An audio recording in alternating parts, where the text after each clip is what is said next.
மூத்த சகோதரன் வீட்டுல வந்து இப்ப அவங்க இருக்கும்போது விருந்து உண்ணும் போது வீட்டிலே புசித்து திராட்சை ரசம் குடிக்கிற போது வனாந்திர வழியாய் பெருங்காற்று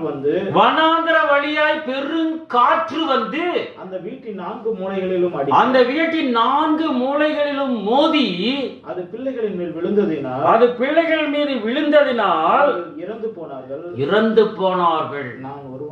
நான் மட்டும் தப்பிச்சு வந்துட்டேன். இதை சொல்றதுக்கு வராரு.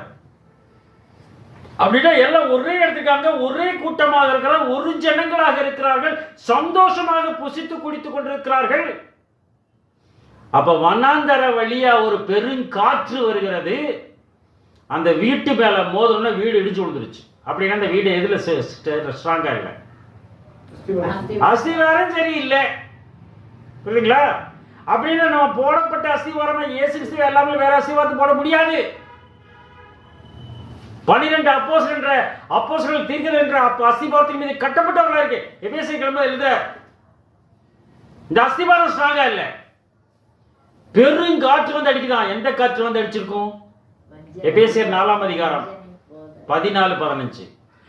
நாம் இனி குழந்தைகளாயிராமல், ஆம் சகோதர சகோதரியே, நாம் இனி குழந்தைகளாயிராமல் மனுஷனுடைய சூது வஞ்சிக்கிறதுக்கு ஏதுவான தந்திரமுள்ள போதகமாகிய பலவிதமான காத்து அடிக்குதுங்க உலகத்துல.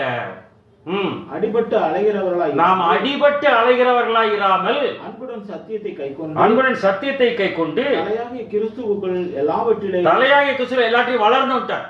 இப்படி வஞ்சக போதகமாகி காத்து அடித்துக் கொண்டிருக்கிறது. நாம் வீடாக சபையாக இருந்தால் அதுல மோதுகிறது.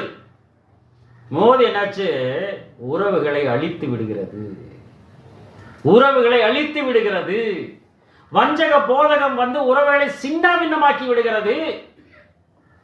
தகப்பனுக்கும் மகனுக்கும், தாய்க்கும் மகளுக்கும், மருமகளுக்கும், மாமிக்கும் பிரிவினை உண்டாக்க வந்தேன்ட்டாரு.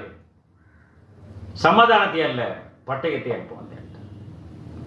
வந்துச்சா உலகத்துல?